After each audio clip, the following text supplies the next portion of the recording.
열왕기하 3장 16절부터 19절까지. 열왕기하 3장 16절부터 19절 우리 한 절씩 교독하고 마지막은 같이 읽겠습니다. 우리 열왕기하 3장 16절부터 19절. 16절 제가 먼저 읽을게요. 엘리사가 말했습니다. 여호와께서 골짜기의 도랑을 여러 개 파라고 말씀하셨소. 여호와께서 이렇게 말씀하셨소. 너희는 바람이 부는 것도 비가 내리는 것도 보지 못할 것이나 이 골짜기에는 물이 가득 차게 될 것이다. 그리하여 너희와 너희가 기르는 가축과 짐승이 물을 마시게 될 것이다. 여호와께서 보시기에 이 일은 작은 일에 불과하오. 여호와께서 왕들이 모압을 이길 수 있게 해주실 것이요. 다 같이. 왕들은 성벽에 있는 굳건한 성과 모든 중요한 성을 멸망시킬 것이요, 모든 좋은 나무를 넘어뜨릴 것이며 모든 우물도 못쓰게 만들 것이요, 그리고 그 땅의 모든 기름진 돌무더기로 만들 것이요. 아멘. 여기까지 보겠습니다. 어떤 책에서 나온 문구인데요, 이런 말이 있더라고요. 인생의 90%는 어떻게 반응하는가에 달려 있다. 인생의 10%는 당신에게 무슨 일이 일어날런지에 달려 있다고 하지만 결국에는 어떤 상황이 주어졌을 때 그 상황을 어떻게 반응하고 어떻게 모면하고 어떻게 움직이냐에 따라서 모든 인생의 향방은 결정된다. 성경 말씀이 아니라 어떤 사람이 말했던 말이에요. 근데 이게 신앙에 있어서도 굉장히 일리 있는 말이다라고 생각이 들어요. 우리가 예수님을 믿고 하나님을 믿는다고 해서 모든 일이 어려움도 없고 순탄하게만 이렇게 살아가나요? 아니면 문제가 생기나요? 한번 물어볼게요. 여러분들 다 예수님 믿어서 이 자리에 앉았잖아요. 뭐 안 그런 친구도 있겠지만 그냥 집안 눈 떠보니까 집안이 기독교 집안이고 모태신앙이어서 목사님 그랬거든요. 선택의 의지가 없이 내가 이 자리에 앉아 있을 수도 있지만, 자, 우리가 생각해 봅시다. 내가 하나님을 믿어, 내가 예수님을 내 구주라 고백한다라고 말하면 어려움이 하나도 없나요? 아니면 있나요? 많아요? 많아요? 그렇죠. 고민할 상황이 있나요? 없나요? 많죠. 그때 어떻게 반응하나요? 그게 중요하다는 거예요. 우리는 아무리 예수님을 믿고 내가 하나님을 믿는다 할지라도 우리 앞에 크든지 작든지 어려움이 생긴단 말이에요. 그런데 세상 사람들도 그렇게 얘기하더라고요. 어떻게 반응하냐가 굉장히 중요하다는 거예요. 정말 성공자들을 이렇게 보면 통계적으로 위기가 찾아왔을 때 그냥 절망하고 불평하고 안 될 거야 라고 말하는 사람이 아니라 그 상황을 어떻게든 이겨내려고 반응하는 사람이 성공하더라라고 어떤 책에서는 말을 합니다. 저는 성공을 얘기하고 싶은 것이 아니라 우리가 신앙에 있어서도 마찬가지예요. 우리가 예수님을 내 구주로 믿는다라고 고백하지만 우리의 신앙의 관건은 뭐냐? 믿음이 있다라고 말하는 것은 뭐냐? 우리가 거기서 어떻게 반응하냐라는 거예요. 그게 굉장히 중요하거든요. 오늘 본문도 그런 차원에서 같이 좀 보고 싶어요. 어떻게 반응해야 되는 거구나. 이렇게 해야 되는 거구나. 어려움 가운데 이렇게 하는 모습이 좀 괜찮네라는 것을 오늘 말씀을 통해서 우리가 엿보길 바랍니다. 오늘 열왕기서를 열왕기하인데 사실은 상하로 나눠 있지 않아요. 영어로는 1, 2로 나와 있죠. 1, 2로 나눠져 있는데 사실 원래는 그냥 열왕기서라고 이렇게 하나의 책으로 엮어져 있는 거예요. 그런데 여러분, 열왕기서 말고도 역대기 상하가 있죠. 역대기서라 그러는데 열왕기서랑 역대기서랑 다른 점 혹시 아나요? 아는 친구 있나요? 없죠. 그럼 지금 알면 돼요. 자, 열왕기서는 우리가 예레미야 한창 우리가 말씀 듣고 봤잖아요. 포로로 끌려가는 과정, 이스라엘이 멸망하는 과정 가운데 썼던 시점이에요. 그래서 열왕기서는요, 보통 이스라엘의 왕들에 대해서 얘기를 하지만 이스라엘이 왜 심판을 받았는지, 이스라엘의 왕과 그리고 백성들이 바알과 아세라를 벗어나지 못하고 하나님을 섬기지 못하는 모습을 낱낱이 기록하고 있어요. 근데 역대기서를 보면 똑같은 시점이고 똑같은 것을 기록하고 있는데 조금 긍정적으로 써요. 자, 왜 그러냐면 역대기서는 포로 기한에서 쓴 성경이에요. 그래서 똑같이 역사를 말하지만 다르죠. 자, 그러면 우리는 왜 이스라엘의 역사, 이스라엘의 왕들에 대해서 우리는 알아야 될까요? 역대기서가 말하고 있는 건 분명해요. 이 당시에 어떤 일이 있었는지, 이 당시에 하나님 백성들이 모세를 통해서 주신 말씀 제1계명, 나 외에는 다른 신을 섬기면 안 된다. 하나님 백성은 하나님 백성답게 살아야 되는데 그 말씀을 어떻게 보면 피처럼 흘러가고 그 몸속에 흐르면서 삶으로 살아야 돼요. 그래야 이 땅을 바꿀 수 있고 이 땅을 하나님의 축복으로 덮을 수 있는 사명이 있어요. 목사님 참 여러 번 얘기했죠, 이 부분을. 예레미야 새 언약 얘기하면서. 자, 그런데 그렇지 못했잖아요.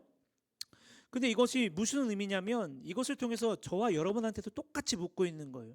여러분 예수 그리스도를 믿는다면 나 외에 다른 신을 섬기지 마라. 예수님을 사랑해야 된다라는 말에 여러분 얼마만큼 이렇게 살고 있나요? 어찌 보면 열왕기서는요, 저와 여러분한테 반면교사를 보여주고 있는 거예요. 이렇게 살면 안 돼요. 이렇게 하나님 섬기는 거 아니에요. 이렇게 하나님 앞에 이런 식으로 반응하면 안 돼요를 말하고 있는 성경이 열왕기 상하입니다. 자, 오늘 말씀을 보면요, 계속 이제 선지자가 나오는데 엘리사 선지자 그리고 엘리사 선지자의 뒤를 이어서 엘리야 선지자, 엘리야의 뒤를 이어서 엘리사 선지자가 나옵니다. 근데 이스라엘은 되게 독특한 구조가 있어요. 왕이 있으면 그 왕이 그 나라를 다 다스리잖아요. 근데 이스라엘은 조금 다른 게 있어요. 뭐가 다르냐면 왕이 있지만 그 왕 위에 하나님이 왕이에요. 하나님이 왕이고 그 왕은 그냥 직임에 불과한 거예요. 그리고 다른 나라와 다르게 왕이 있지만 그 왕 옆에 왕에 준하는 것만큼 또 다른 역할에 중요한 역할을 맡고 있는 사람이 있는데 그 사람이 선지자라고 부르고 예언자라고 불러요. 이 선지자와 예언자는 사사기 때부터 조금씩 등장하다가 사실 그 역할을 제대로 맡았던 사람이 사무엘 선지자였어요. 이 선지자는요, 뭘 하냐면 하나님의 뜻을 전해줘야 돼요. 그리고 또 뭘 해야 되냐면 왕에게 상담도 해주고 왕에게 하나님의 뜻을 알려줘야 돼요. 그리고 이 예언자가 해야 될 일은 뭐냐면 왕을 어떤 왕을 세워야 되느냐에 대해서 조언을 하고 자문을 구해줄 수 있는 역할이 있었어요. 그리고 민족의 대위기가 있을 때 하나님의 뜻이 무엇인지를 가르쳐줘야 되는 되게 중요한 사람이 예언자였던 거죠. 다른 나라는 어떻게 보면은 점을 쳐주는 사람이 있을지 모르겠지만 이스라엘은 그 개념이 아니라 하나님이 살아계시는데 하나님은 눈으로 볼 수 없잖아요. 하나님은 말씀하는데 들을 수가 없잖아요. 근데 지금은 달라요, 여러분들. 지금은 얼마든지 여러분들이 하나님 말씀을 들을 수가 있어요. 여러분들 안에 계시는 성령님을 통해서. 그래서 성경을 보면 이게 그냥 문학이고 글이 아니라 살아있는 하나님의 말씀이 되는데, 자, 어쨌든 그 역할을 못하니까 예언자가 필요했던 거예요. 그래서 그 말을 해줘야 되고 어떻게 가야 되고 하나님의 뜻이 무엇인지를 가르쳐주는 역할, 왕과 예언자가 같이 이스라엘이라는 나라를 붙잡고 이끌어 갔다라는 것을 우리가 먼저 알 필요가 있어요. 자, 엘리사 선지자는 엘리야의 뒤를 이은 선지자였어요. 근데 엘리야는 많은 기적을 보이는데 이 엘리야만큼 대단한 일을 많이 했지만 이 엘리사는 보면은 정치적, 군사적 그리고 나라의 모든 위기 가운데 다 엘리사가 참여해서 하나님의 뜻을 알려주고 그랬어요. 자, 근데 왜 그러냐면 그 모든 사건 가운데 엘리사가 개입하면서 하나님의 뜻이 무엇이고 하나님이 어떤 분인지를 막 설명해야 되는 사명을 가졌던 것 같아요. 그래서 모든 이슈, 모든 그 나라의 그 당시의 사건 가운데는 항상 엘리사가 싹 개입해가지고 말씀을 전하곤 했어요. 자, 오늘도 3장의 내용도 마찬가지예요. 이 당시에 북이스라엘의 배경이 북이스라엘인데 이 북이스라엘의 왕이 요람이라는 사람인데 이 요람은 개역개정 어른들 보는 성경에는 여호람이라고 적혀 있을 거예요. 이 요람 왕인데 이 당시에 관계를 알아야 돼요. 오늘 이슈가 뭐냐면 모압이란 나라가 반역을 행했다라는 건데 모압이 무슨 나라길래 반역을 했지라고 생각할 수 있잖아요. 이 당시에 모압이란 나라는요, 다윗과 솔로몬 시대 이후에 속국이었어요. 이스라엘한테 조공을 바치고 그리고 이스라엘의 속국으로서 이스라엘이 막 그 모압이란 나라를 막 이렇게 움직일 수 있었거든요. 그런데 갑자기 반란을 일으킨 거예요. 왜냐하면 저번 주에 1장 말씀을 봤지만 그 전에 아합이라는 아주 나쁜 왕이 있었거든요. 나쁜 놈이에요, 되게. 하나님을 배척하고 이세벨과 결혼해서 바알 신상을 막 세우고 하나님의 선지자들을 막 죽이는 일을 했거든요. 근데 아합이 죽고 아하시아가 죽고 아버지가 죽고 이제 요람 왕이 된 건데 요 틈을 타서 모압이 반란을 꾀한 거예요. 자, 모압의 입장에서는 독립운동을 한 거죠. 자, 그런데 이 요람 왕이 다급해진 거야. 그래서 이렇게 되면은 우리한테 맨날 조공으로 바쳤던 고기, 양고기도 없고 양털도 없고 그럼 우리 경제적으로 되게 막심한 피해를 입을 건데라고 하면서 이제 연합국을 형성해서 전쟁에 참여하려고 했어요. 남유다와 북이스라엘은 갈라져 있었는데 이 당시에 여호사밧이라는 왕과 연합을 해서 같이 전쟁에 참여하려고 병력들을 징집하기 시작했어요. 근데 남유다의 속국은 에돔이었어요. 그래서 3개국이 연합해서 이제 모압이라는 나라를 쳐들어가는 상황 가운데 일어난 에피소드가 오늘 본문인 거예요. 자, 그런데 문제가 생겼어요. 에돔 광야라는 곳으로 밑으로 해서 이렇게 돌아서 가려고 했는데 왜냐하면 그쪽이 병력이 없었거든요. 그래서 글로 가려고 하는데 광야는 물이 없잖아요. 근데 너무 물이 없는 거예요. 그래서 큰일 나게 된 거죠. 사람이 물을 안 먹으면 못 살잖아요. 근데 수많은 사람들이 물을 못 먹게 되는 상황인 거죠. 자, 그 상황 가운데 이제 어떻게 해야 되냐? 북이스라엘의 요람 왕과 남유다의 여호사밧이 서로 다른 견해를 갖게 되었어요. 자, 그래서 8절과 9절 말씀 같이 볼까요? 8절과 9절인데 같이 봅시다. 그리고 나서 여호사밧이 물었습니다. 어느 길로 모압을 치러 가는 것이 좋겠습니까? 요람이 대답했습니다. 에돔 강약길로 갑시다. 그리하여 이스라엘 왕과 유다 왕은 에돔 왕과 함께 길을 떠났습니다. 그들이 7일 동안 행군하던 중에 군인들과 짐승들이 마실 물이 다 떨어졌습니다. 자, 큰일 나게 된 거죠. 자, 그런데 요람 왕은 북이스라엘의 왕은 뭐라고 이 상황을 해석하냐면 이제 물이 떨어지면 다 죽게 되는 거예요. 큰일 난 거지 어떻게 보면. 근데 이 왕은 뭐라고 말하냐면 하나님이 우리를 이 새 왕을 모압 앞에 그냥 굴복시키려고 우리를 지게 하려고 이렇게 한 겁니다. 그냥 받아들입시다라고 얘기를 하는 거예요. 자, 언뜻 보면 되게 부정적인 말을 지금 하고 있잖아요. 근데 여호사밧은 달랐어요. 오늘 11절과 12절 말씀 같이 봅시다. 여호사밧이 물었습니다. 혹시 여기에 여호와의 예언자는 없습니까? 예언자가 있으면 그를 통해서 여호와의 뜻을 여쭈어 볼 수 있을 것입니다. 이스라엘 왕의 신하들이 대답했습니다. 엘리야를 섬겼던 그의 제자 사밧의 아들 엘리사가 여기 있습니다. 여호사밧이 말했습니다. 여호와께서 그를 통해 말씀하실 것입니다. 그래서 이스라엘 왕과 여호사밧과 에돔 왕이 엘리사를 만나러 갔습니다. 자, 북이스라엘 왕은 우리를 하나님이 지게 할 거예요라고 약간 다소 부정적인 표현을 썼어요. 근데 여호사밧은 달랐습니다. 여호사밧은 물이 떨어지고 절망적인 상황인데 이 문제 앞에 뭐라고 지금 말해요? 혹시 여호와의 예언자가 없습니까를 찾아요. 예언자가 무슨 역할을 한다고요? 하나님 말씀을 전해주는 역할, 왕한테 하나님의 말씀을 조언해주는 역할, 민족에게 하나님의 말씀을 전해주는 역할을 전통적으로 예언자가 했단 말이에요. 근데 여호사밧은 왕으로서 찾아본 거예요. 여기 혹시 이 땅에 이 같이 온 사람들 중에서 하나님의 말씀을 전해줄 예언자가 없나요? 자, 이 말이 뭡니까? 하나님의 뜻을 알고 싶은 거예요. 자, 두 사람의 반응은 너무나도 형격히 달랐어요. 요람 왕은 이 문제를 그냥 받아들이고 우리 그냥 지나보다라고 포기를 한 반면에 이 여호사밧은 똑같이 하나님 백성이고 하나님 나라의 왕이지만 다르게 해석했다는 거죠. 하나님 뜻을 알고 싶다. 하나님 이 상황을 어떻게 풀어가실까? 하나님 그럴 분이 아닌데라고 하나님의 말씀을 전해준 예언자가 어딨냐라고 말했던 거예요. 자, 그러면서 이렇게 말해요. 종들이 엘리야를 섬겼던 사람인데 그 사람이 엘리사입니다. 지금 예언자예요라는 말을 듣고 이 새 왕이 엘리사 앞으로 가요. 그리고 엘리사한테 물으면서 이렇게 말하는 거예요. 여호와께서 그를 통해서 말씀하실 것입니다. 아직 무명에 불과했던 엘리사지만 여호사밧은 이 사람이 하나님 말씀을 잘 전해줄 겁니다. 자, 우리가 좀 들어봅시다라고 말하는 거예요. 자, 그러면서 이 엘리사가 이제 말을 하는데 이 엘리사의 말이 좀 되게 이상해요. 북이스라엘 왕한테는 되게 까칠하게 대하고 이 여호사밧의 부탁을 들어서 하나님 말씀을 전하는 것을 보게 돼요.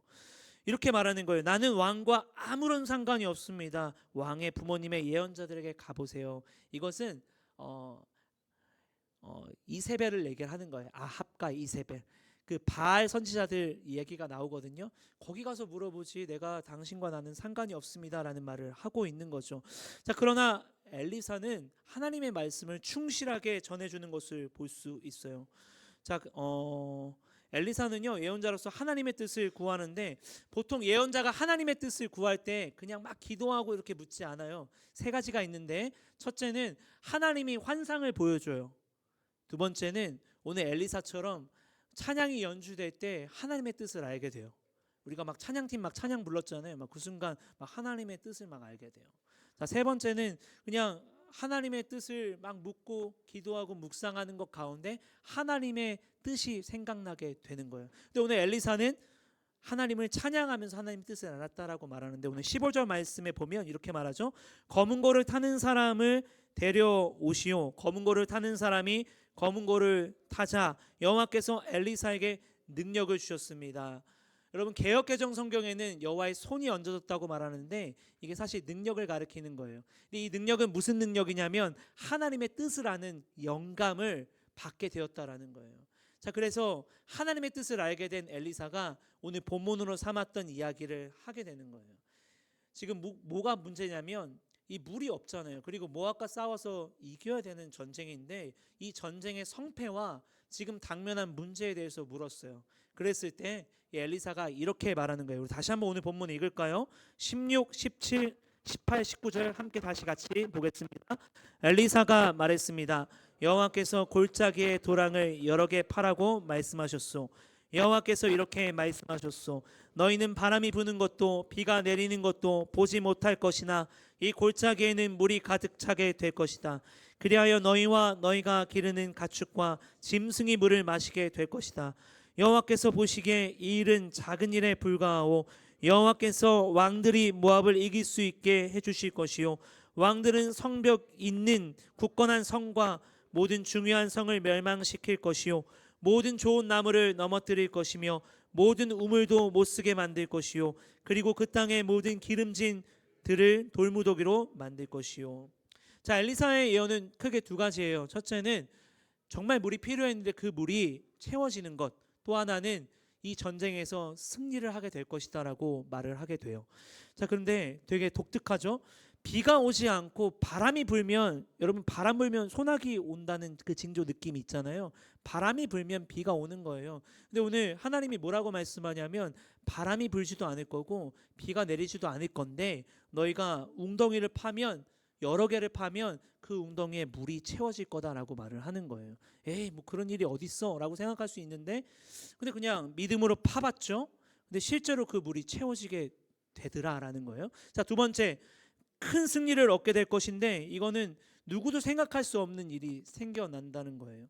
근데 하나님이 말씀하기로 그래요. 모든 나무를 다 베어버릴 거고 우물도 못 쓰게 만들 거고 그 밭과 들이 농사를 지어야 될 밭과 들이 마치 저주받은 것처럼 완전히 황폐해질 거다라고 말씀해요. 자, 이 말은 무슨 말이냐면 완벽한 승리 그리고 하나님이 철저하게 하나님의 백성들을 도와서 이 전쟁과 어려움을 이길 거다라는 약속을 주시는 거예요.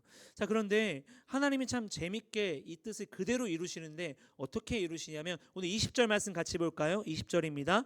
이튿날 아침 제물을 바칠 때에 에돔 쪽에서 물이 흘러나오기 시작하더니 골짜기에 물이 가득 찼습니다.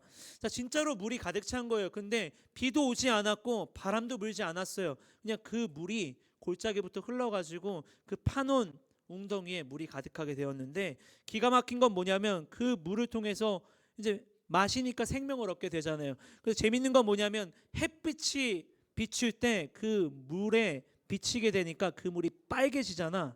근데 그 빨개진 게 이 모압의 적군이 이렇게 딱 봤을 때 피로 보이는 거야. 그게 이 물이 핏빛으로 보이는 거예요.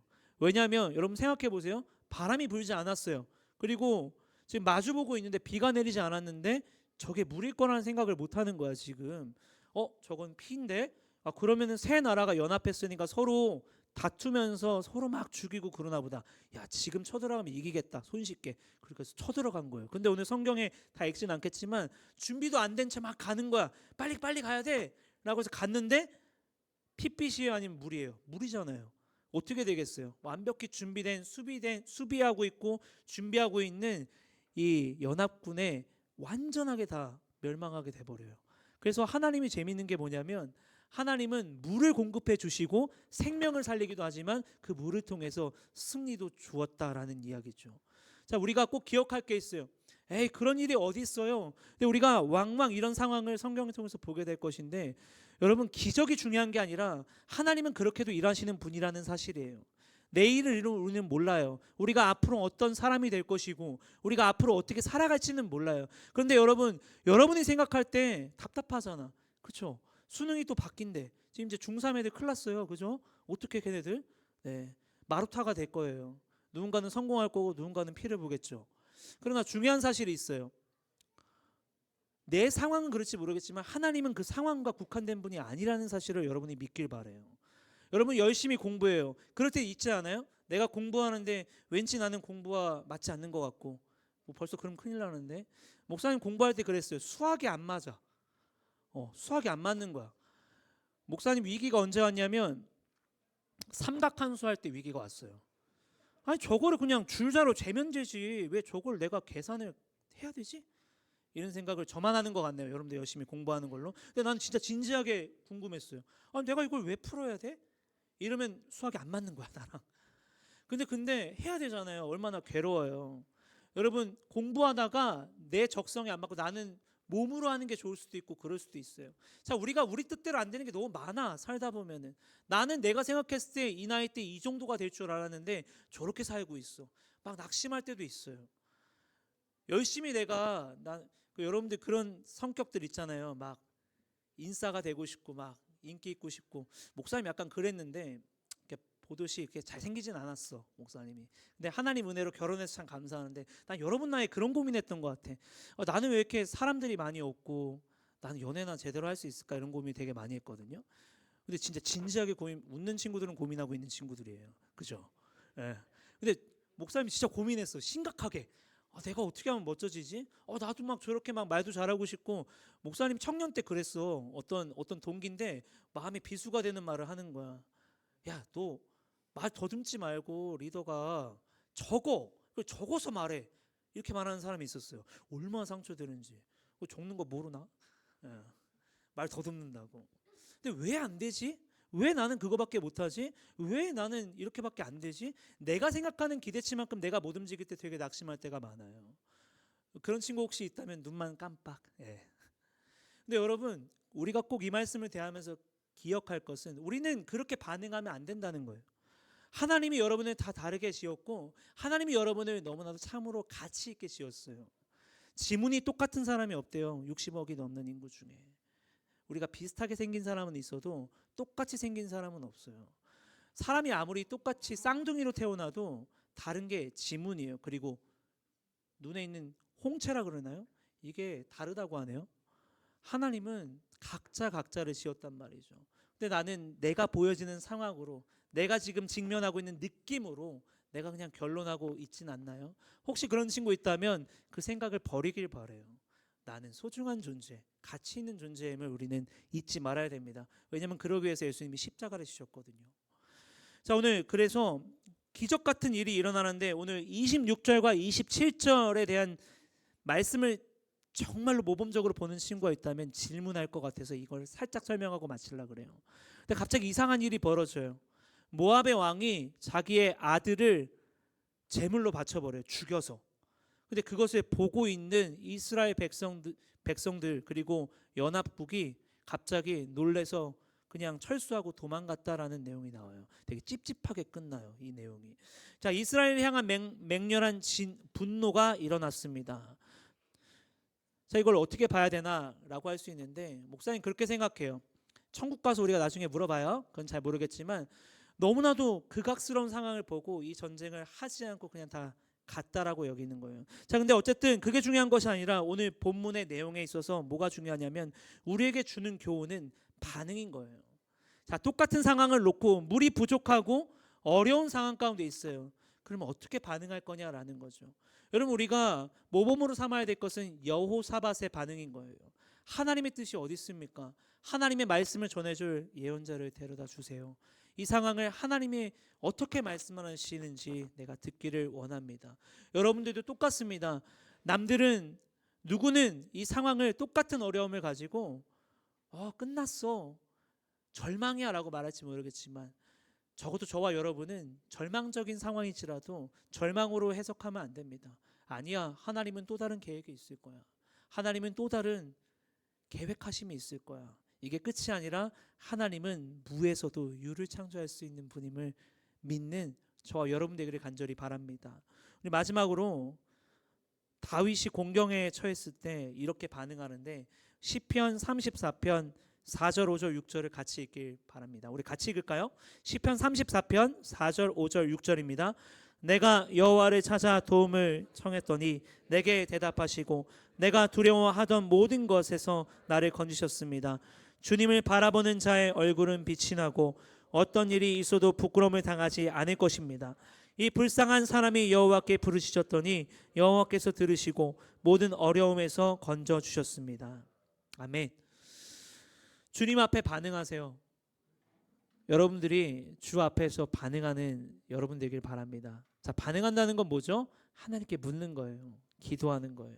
하나님, 내 이 문제를 어떻게 해야 되죠? 하나님, 내가 이게 역부족인데 하나님, 내가 어떻게 해야 되죠? 하나님, 나는 어떻게 살아야 되죠? 하나님, 내 미래는 어떻게 열려 있죠? 하나님, 내가 이런 고민이 있는데 하나님, 나는 어떻게 해야 되나요? 여러분, 이거에 반대되는 반응은 뭐죠? 나는 안 되는 사람이야. 나는 끝났어. 에이, 난 그냥 대충 살래. 여러분, 절대 그렇게 반응하면 안 돼요. 여러분, 한 사람 한 사람이 얼마나 하나님이 사랑하시고 소중한 존재인지 몰라요. 여러분들 마음에 혹시 그런 마음이 생긴다면 에이, 나는 끝났어. 나는 뭐 이렇게 살면 되지. 자포자기하는 마음, 실패자의 마음, 불평의 마음이 든다면 여러분들 그 마음을 부정하세요. 나 그런 사람 아닌데 주님이 나를 너무 사랑해서 이처럼 사랑해서 예수님 보내주셨다는데 피 흘려 죽기까지 나를 사랑하셨다는데 나 소중한 사람인데 여러분 그 생각으로 바뀌어지기를 바랍니다. 그렇다면 우리 앞에 앞으로 어떤 일이 벌어질지 모르겠지만 중요한 사실 하나, 하나님은 반드시 여러분들을 승리하게 하실 거예요. 내가 보는 거, 내가 느끼는 거, 내가 판단하는 것으로 여러분을 재단하지 마세요. 안 된다라고 말하지 마세요. 그때 우리는 어떻게 반응해야 되느냐? 하나님 앞에 가는 거예요. 다윗이 이렇게 고백하죠. 이 불쌍한 사람이 여호와께 부르시셨더니 여호와께서 들으시고 모든 어려움에서 건져주셨습니다.